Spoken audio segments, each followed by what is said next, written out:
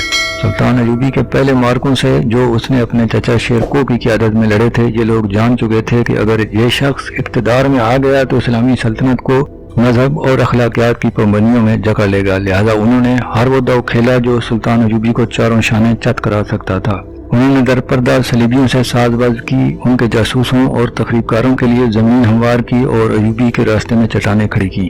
اگر نور الدین جنگی نہ ہوتا تو آج نہ صلاح الدین ایوبی کا تاریخ میں نام ہوتا، نہ آج نقشے پر اتنے سارے اسلامی ممالک نظر آتے۔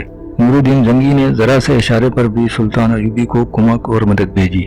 صلیبیوں نے مصری فوج کے سودانیوں کے بلاوے پر بحیرہ روم سے حملہ کیا تو نور الدین جنگی نے اطلاع ملتے ہی خشکی پر صلیبیوں کی ایک مملکت پر حملہ کر کے ان کے اس لشکر کو مفلوج کر دیا جو مصر پر حملہ کرنے کے لیے جا رہا تھا۔ دوسری طرف سلطان ایوبی کا نظام جاسوسی ایسا تھا کہ اس نے سمندر سے حملہ آور صلیبیوں کا بیڑا غرق کر دیا۔ اب علی نے زنگی کی طرف برق رفتار قاصد یہ خبر دینے کے لیے دوڑا دیے تھے کہ سودانیوں کی بغاوت کا خطرہ ہے اور ہماری فوج کم ہے، وہ بھی دو جگہوں میں بٹی ہوئی ہے۔ قاصد پہنچتے ہی نور الدین جنگی نے خاصی فوج کو مصر کی طرف کوچ کا حکم دے دیا۔ بعض مورخین نے اس فوج کی تعداد 2000 سوار اور پیادہ لکھی ہے اور کچھ اس سے زیادہ بتاتے ہیں۔ بہرحال جنگی نے اپنی مشکلات اور ضروریات کی پرواہ نہ کرتے ہوئے سلطان ایوبی کی ضرورت کو اہمیت دی، مگر اس کی فوج کو پہنچنے کے لیے بہت دن درکار تھے۔ مسلمان نام نہاد فوجی اور دیگر سرکردہ شخصیتوں نے دیکھا کہ مصر میں سلطان ایوبی کے خلاف بے اطمینانی اور بغاوت پھوٹ رہی ہے تو انہوں نے اسے ہوا دی، درپردہ سودانیوں کو اکسایا اور اپنے مخبروں کے ذریعے یہ بھی معلوم کر لیا کہ سودانیوں کے سالاروں کو مروا کر خفیہ طریقے سے دفن کر دیا گیا ہے۔ سودانی لشکر کے کم رتبے والے کماندار سالار بن گئے اور ایوبی کی اس قلیل فوج پر حملہ کرنے کے منصوبے بنانے لگے جو مصر میں مقیم تھی۔ وہ سلطان ایوبی کی آدھی فوج اور سلطان کی دارالحکومت سے غیر ادائی سے فائدہ اٹھانا چاہتے تھے۔ منصوبہ ایسا تھا کہ 50,000 سودانی فوجی سیاہ گٹا کی طرح مصر کے آسمان سے اسلام کے چاند کو غائب کرنے والی تھی۔ علی قاہرہ پہنچا، وہ جن کے تعاقب میں گیا تھا ان کا اس سے آگے کوئی سراغ نہیں مل رہا تھا۔ اس نے اپنے ان جاسوسوں کو بلایا جو اس نے سودانی ہیڈ کوارٹر اور فوج میں چھوڑ رکھے تھے۔ ان میں سے ایک نے بتایا کہ گزشتہ رات ایک اونٹ آیا تھا، اندھیرے میں بس یہی نظر آ سکا۔ وہ دو سوار تھے، ایک عورت اور ایک مرد، اور وہ فلاں عمارت میں داخل ہوئے تھے۔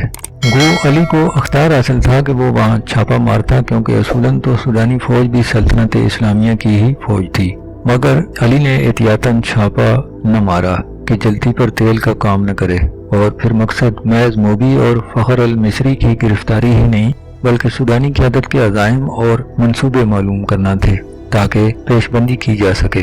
اس نے اپنے جاسوسوں کو نئی ہدایات جاری کی۔ جاسوسوں میں غیر مسلم لڑکیاں بھی شامل تھیں جو عیسائی یا یہودی نہیں تھیں۔ یہ قیبہ خانوں کی بڑی ذہین اور تیز ترار لڑکیاں تھیں، مگر علی نے ان پر کبھی 100% بھروسہ نہیں کیا تھا کیونکہ وہ دوغلا کھیل بھی کھیل سکتی تھیں۔ ان لڑکیوں سے بھی اس لڑکی یعنی موبی کا سراغ نہ مل سکا جس کے تعاقب میں علی آیا تھا۔ 4 روز علی دارالحکومت سے باہر مارا مارا پھرتا رہا۔ اس کا دائرہ کار سودانی فوجی قیادت کے ارد گرد کا علاقہ تھا۔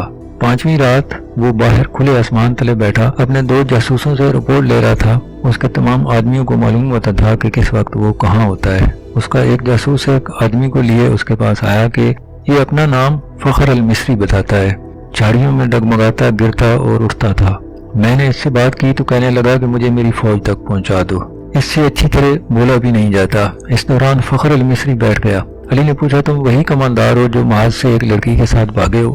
فخر نے لڑکھڑاتی زبان میں کہا میں سلطان صلاح الدین کی فوج کا بگورا ہوں، سزا موت کا حقدار ہوں، لیکن میری پوری بات سن لیں ورنہ آپ سب کو سزا موت ملے گی۔